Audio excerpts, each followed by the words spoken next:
ఈ నూతన తరంలో ఏది కోరాకో ఏది విషపాకో తెలియక వారు పెట్టే టైటిల్స్ చూస్తుంటే, వారు పెట్టే థంబ్నెయిల్స్ చూస్తుంటే, వారు పెట్టే స్టేజ్ సెట్టింగ్స్ చూస్తుంటే, వారికి ఉండే ఫాలోయింగ్స్ చూస్తుంటే, ఇది ఖచ్చితంగా మంచి కూరాకే, ఇది తింటే ఆరోగ్యం వస్తుందని తెచ్చుకొని కుండలో వేసుకొని 10 సంవత్సరాలుగా 15 సంవత్సరాలుగా ప్రారంభము నుండి దైవజనుడు కష్టముతో కన్నీళ్లతో సమకూర్చిన కూరాకులు జత చేసిన ఈ కొన్ని ఆకులతో మొత్తం కుండ విషపకుండగా మారిపోయిన పరిస్థితి ఈ కడవరి కాలంలో కనబడుతుంది. ఈ పాటే పాడాలి, ఈ ప్రార్థన చేయాలి, ఈ అడావుడే చేయాలి. ఏచలో లేని క్రైస్తవం అయితే ఎట్లా? వంటకము చెయ్యక ముందే మనం జాగ్రత్త పడకపోతే మన కుండ విషపకుండగా మారే ప్రమాదం ఉన్నది. వీటిలో ఒక విచక్షణ జాగ్రత్త నీకుండాలి. ఆహారమునకే వినియోగించబడే కూరాకుల మాటలు కొన్ని చేదు ఆకులుంటాయి. విచక్షణ లేకపోతే, వివేకం లేకపోతే, జాగ్రత్త లేకపోతే ఏదైనా పర్వాలేదు అనుకుంటే, వండితే బాగానే ఉంటుందిలే ఓయ్ అనుకుంటే నిజమైన మంచి ఆకులు కూడా నిష్ఫలమైపోయినట్లుగా, వ్యర్థమైపోయినట్లుగా, కూరంతా చేదైపోయి తినడానికి పనికిరాని ప్రాణానికి తెచ్చే విషపకుండగా మారిపోయే ప్రమాదం ఉంది.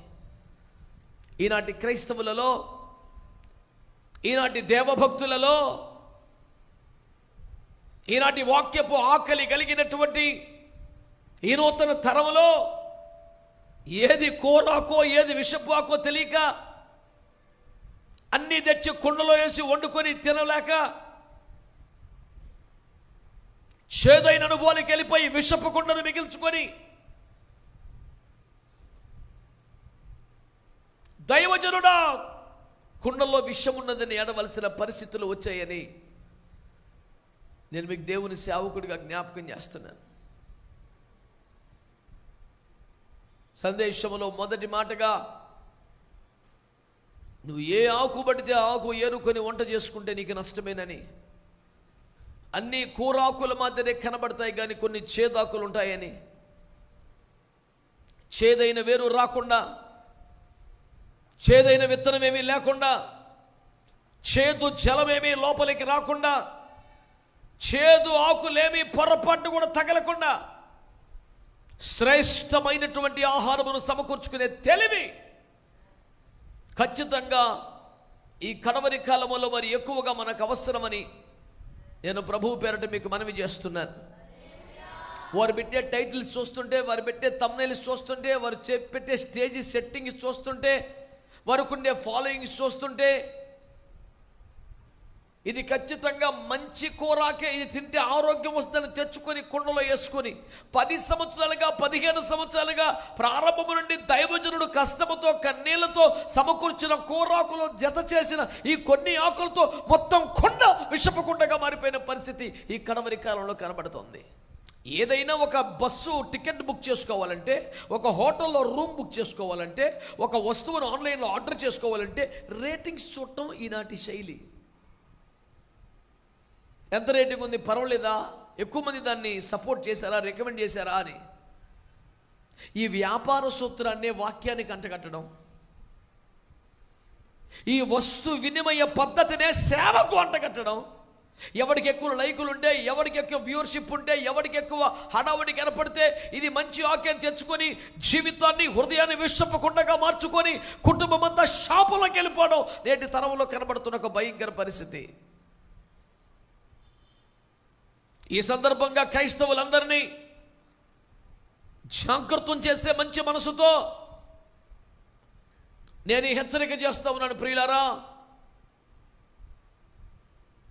దేవుని మాటను శ్రద్ధగా ఆలకించమని కోరుతూ ఉన్నాను. ఆరంభంలో మంచిగానే ఉంది. నీ ఆకలి ఆరోగ్య లక్షణమే, ఆహారపు సమకూర్పు ఆరోగ్య లక్షణమే.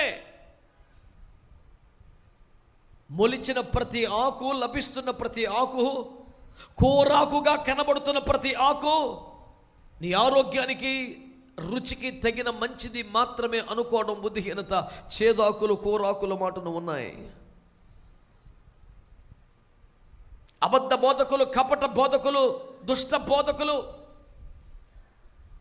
పన్నుతున్న పన్నాగం ఏంటంటే, అసలు వాక్యమే తప్పు, దేవుడే తప్పు, బోధే తప్పు, మేము కొత్త రకం బోధన తీసుకొచ్చామని చెప్తే ఎవడు పట్టించుకోడని, సొంతంగా అబద్ధ బోధనే ప్రామాణికంగా చెప్తే అసలు ఎవడు పట్టించుకోడని, మహిమ కలిగిన సత్యమైనటువంటి దేవుని వాక్యముతో ఈ పాపిష్టి బోధన కలిపి చెప్తారంట.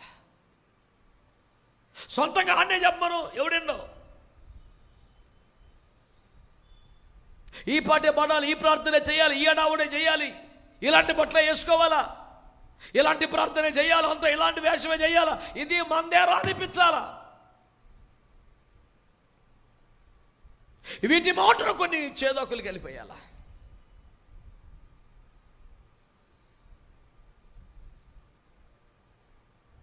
శ్రేష్టమైన గోధుమలనే విత్తి ఉండగా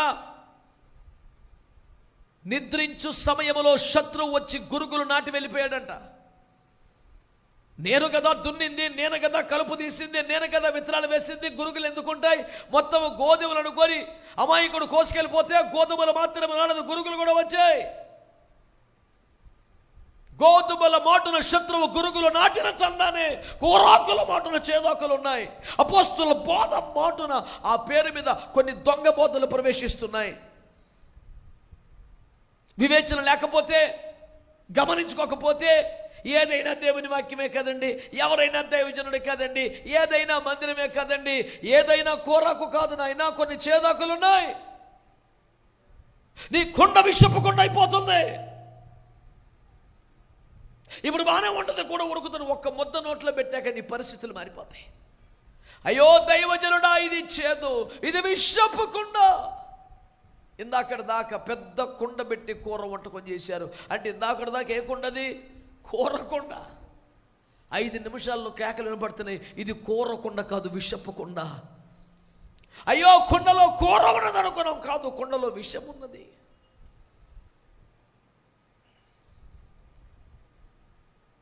మీరు బాధలో మాట్లాడుతున్నారో, కోపంలో మాట్లాడుతున్నారో, ఆవేశంలో మాట్లాడుతున్నారో కానీ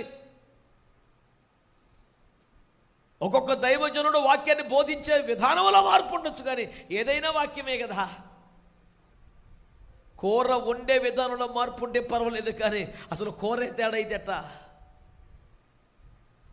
దైవజనులకు పేరు పెట్టడం వల్ల, వాక్య బోధన ఒక్కొక్క పెట్టడం వల్ల అందరూ ఒకేలా బోధిస్తారని పిచ్చి భ్రమలేవు లేవు. ఒక్కొక్కరిది ఒక్కొక్క విధానం దేవుడు వాడుకుంటాడు.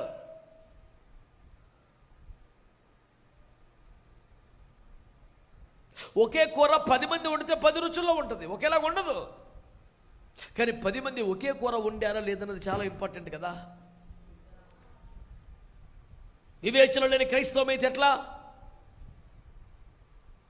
నేను మళ్ళీ చెప్తున్నాను, దేవుని బిడ్డలారా, కోరాకుల మాటన చేదాకులు ఉంటాయి, వాక్యముల మాటన విషము చిమ్ముతున్నారు, దేవుణ్ణి మహిమపరుస్తున్నట్టు కనబడుతూ అబద్ధ బోధలు చెప్పిస్తున్నారు. అపోస్తుల బోధ మాదే అంటూ యెజబెలు బోధలు ప్రవేశపెడుతున్నారు.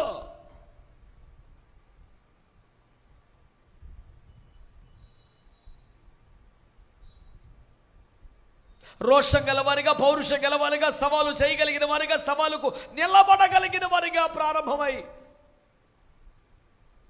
ఒక్కసారిగా తుస్సుమని బలహీన పడిపోయి, రాజీ పడిపోయి విచారకరమైన ముగింపుకు వెళ్ళిపోవడాన్ని మనం చూస్తూ ఉన్నాం. ఈ రాత్రి నా ఆవేదన ఒకటే, నా దుఃఖం, నా బాధ ఒకటే. కోరాకుల మాటలు చేదాకులు చేరుతున్నాయి. వంటకము చెయ్యకముందే మనం జాగ్రత్త పడకపోతే మన కుండ విషపు కుండగా మారే ప్రమాదం ఉన్నది. ఎవడికి అది మేలు కాదు, క్షేమం కాదు. క్రైస్తవ సంఘాన్ని, దేవుని ప్రజలను, సహవాసాలను, దేవుని బిడ్డలను కాపాడుకోవాలనే ఆరాటము కలిగి, తాపత్రయము కలిగి, వేదన కలిగి ఈ వాక్యం ద్వారా నేను మీకు పరిచయం చేస్తున్నాను. ఈ రాత్రి దైవజనుడా, కుండలో విషం ఉన్నదనే ఏడుపు వినబడుతూ ఉంది అన్ని ప్రాంతాల్లో నుంచి. అయ్యా మేము సంఘానికి వెళ్తున్నాం, మేము ఆసక్తిగా వెళుతున్నాం, పోను పోను చూస్తుంటే చేదైన కూర వడ్డిస్తున్నారు. దయచేసి అందరూ కూడా శ్రద్ధగా ఎఫెసీ పత్రిక 4వ అధ్యాయం 14వ వాక్యాన్ని చదవగా వినండి, అందరూ చూడండి. 2 మాటలు వాడాడు, గమనించారా? నిశ్శబ్దంగా ఉన్న సంఘం అంతటికి వందనాలు, అందరికీ వందనాలు, స్తోత్రం చెప్పండి. పోన్లే ఏమన్నాడు? మనుష్యుల మాయోపాయము చేత. అనండి గట్టిగా మాట మీరందరూ. 2 వంచన అనండి. 3 తప్పు మార్గమునకు లాగు కుయుక్తి. ఈ సొమ్మేం పోయిందా? తిరిగి మాట చెప్తే నోట్లో ఏం పెట్టుకున్నారు? వాక్యం ఏమంటుంది? మనుష్యుల మాయోపాయముతోనూ వంచనతోనూ తప్పు మార్గమునకు లాగు కుయుక్తితోనూ కల్పించబడ్డ ప్రతి ఉపదేశాలని దైవావేశముతో కాదు, ఉపదేశములన్నీ దేవుని నడిపింపును బట్టి కాదు, ఉపదేశములన్నీ ఆత్మచేత జనించినవి కాదు, ఉపదేశములన్నీ మిమ్మల్ని దేవుని ఎదుట సంపూర్ణంగా చేసి నిలబెట్టాలనే తాపత్రయంతో కాదు. తప్పు మార్గంలో కుయుక్తితో కొన్ని ఉన్నాయి, వంచనతో కొన్ని ఉన్నాయి, కుయుక్తితో కొన్ని ఉన్నాయి, మనుషుల మాయోపాల చేతలు కొన్ని ఉన్నాయి. ఏదైనా వాక్యమే కదండి. ఆ డైలాగులో కొంపలంటికి పోతున్నాయి.